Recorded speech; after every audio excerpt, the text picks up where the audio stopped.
मुझे लगता है कि आपको अपनी जर्मनी की ट्रिप को पोस्टपोन करना चाहिए। ऐसा क्या हो गया?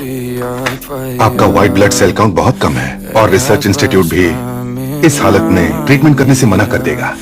तो आप चाहते हैं मैं हार मान जाऊं? मैं बस कह रहा हूँ कि आपकी बॉडी में व्हाइट ब्लड सेल्स बढ़ने में टाइम ही तो नहीं बचा है मेरे पास। मिस हेन रुकिए।